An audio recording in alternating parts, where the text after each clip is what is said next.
principal of Lin-Wood Public School, and today we're going to meet with two of our new staff members this year, Ms. Brooke Bartlett and Ms. Vanetta Porth, who are going to join us for our Channel 3 interview.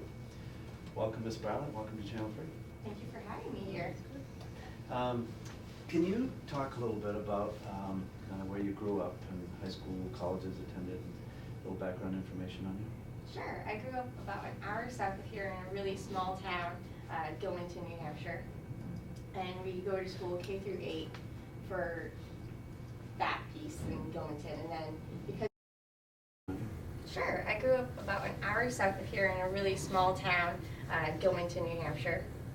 And we go to school K through 8 for that piece in Gilmanton. And then because we're so small, we actually go to Guilford to attend high school. After graduating there, I attended another small school, Endicott College in Beverly, Mass. Fell in love. It's on the ocean. What's not to love about the ocean?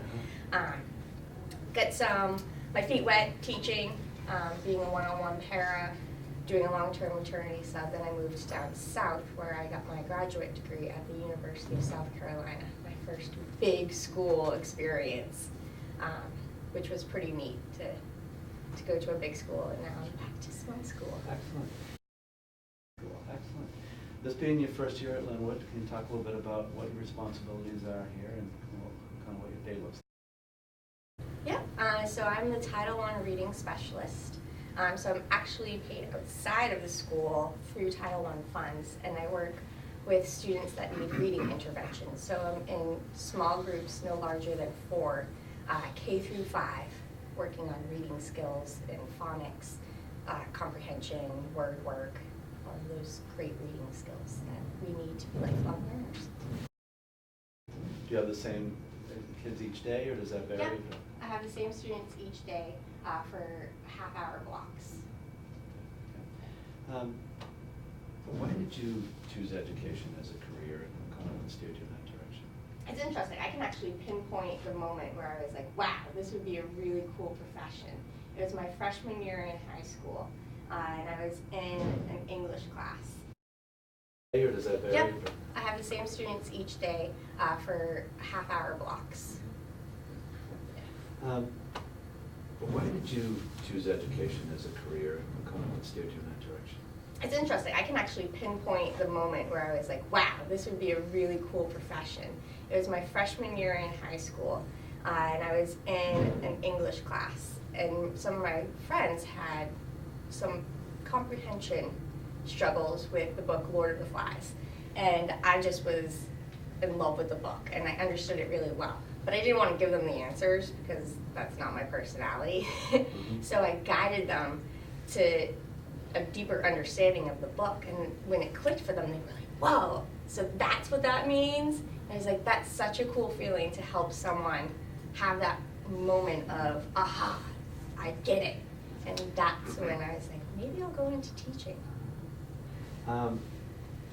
Your schedule this year doesn't necessarily pertain quite as much as it might with some of the other staff members, just because of the type of work that you're doing. But thinking of a certain subject area or topic or a lesson that comes to mind, say, I really like teaching that particular lesson or that subject.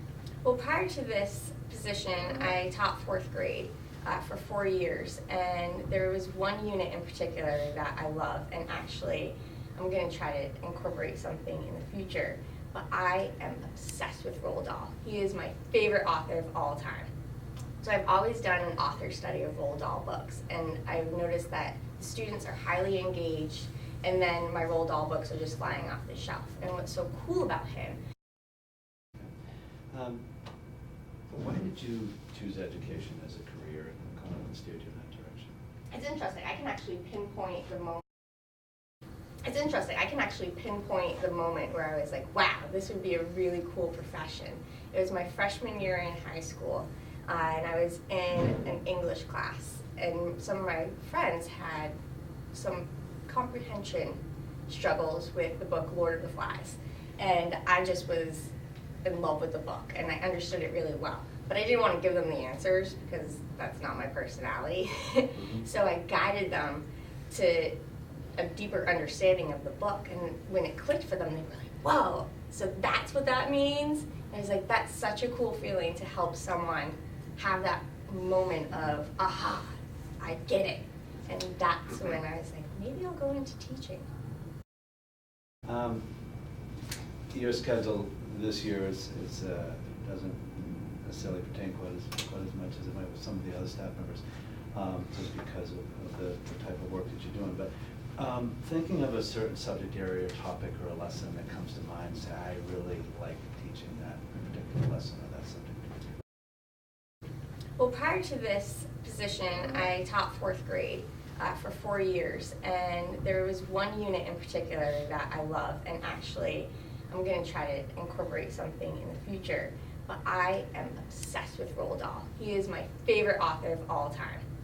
So I've always done an author study of Roald Dahl books, and I've noticed that the students are highly engaged, and then my Roald Dahl books are just flying off the shelf. And what's so cool about him is we would read aloud his autobiography, and you can tie in experiences in his childhood and connect them to his books.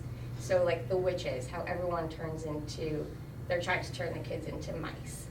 If you read his book, when he was a young lad, he got back at a candy shop lady that he was not very fond of by putting a mouse in one of the candy jars.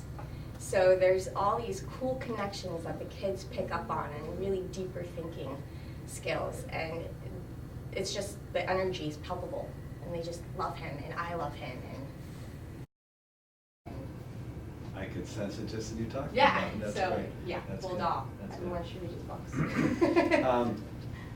As you kind of look through this year and maybe down the road, kind of in your position here, long range, short range goals that you might have for this program? Short range,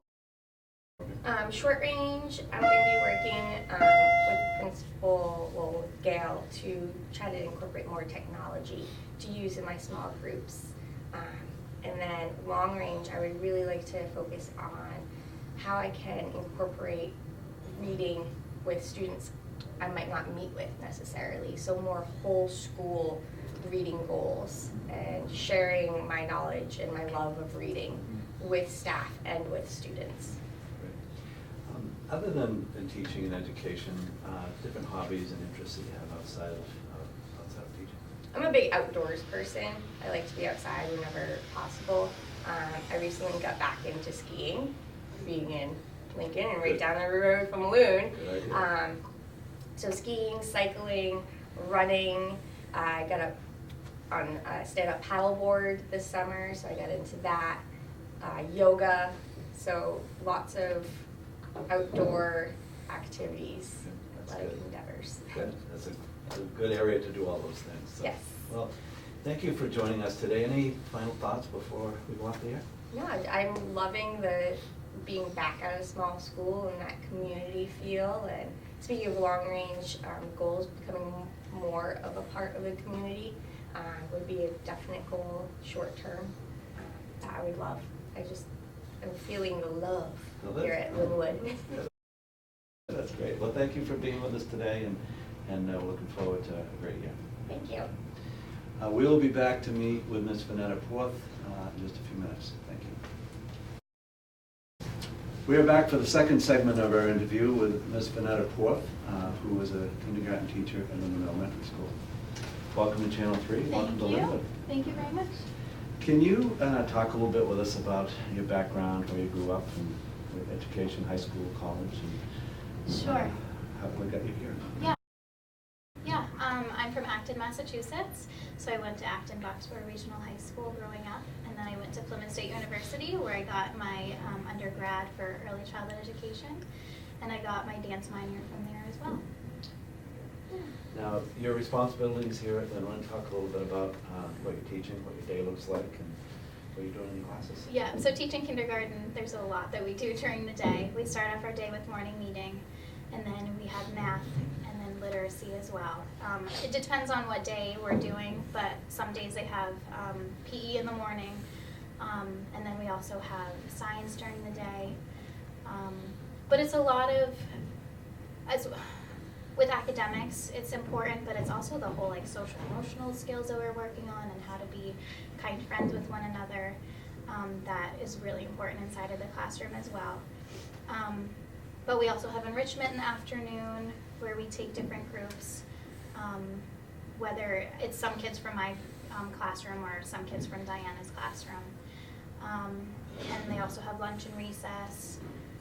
So we do a lot of different things during the day. I feel like we're always switching different activities. Now, we had the students here. The students here about 8 weeks roughly, and Right. Starting out and being younger and being the youngest kids in our school. How are they over the 8 weeks? Have you seen a lot of progress in a lot of different ways? I have. The beginning of the year was hard because some of them haven't been to preschool before, so some of them just didn't have the background of what school really was and what our schedule was going to be and the expectations, but they have come a long way. And I'm excited to see how much further they improve throughout the whole year. There's a lot going on right now in discussions with communities as half-day kindergarten versus full-day kindergarten. Right. We were in a half-day kindergarten until, I don't know, 5 or 6 years ago, and I know the adjustments of moving to full-day kindergarten and those things that you mentioned were always a concern. But what are your thoughts about full-day kindergartens versus half-day? Have you thought about that a little bit as to kind of how kids are learning and how that best prepares them?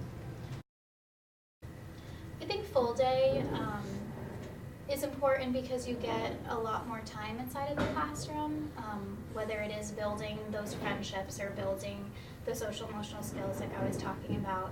I actually have a friend who does half-day kindergarten, and she says it's great, but at the same time it's also hard to get all of the different pieces of academics and all of the other kinds of pieces done that you need to during the day, since she only sees them for a few hours. So I think it's helpful to get everything in there that we need to do. You talked about different things that you do during the day with the students and lessons and subject areas. Is there a lesson that comes to mind or a subject that you really enjoy teaching? And can you talk a little about that? Yeah, as a dance minor, I really enjoy doing lessons that have dance and movement in them. So something that's coming to mind that we've done already is during our literacy units, we have been learning about a certain letter each week. So it has a song to the letter, but we also make dance movements to it, and that's not part of the curriculum that they say, oh, you should be doing, but that's one thing that I really like to do with the kids, and I think dance and movement and acting and singing really creates another outlet for kids and helps them be more creative in sometimes the structured academic portions of the day.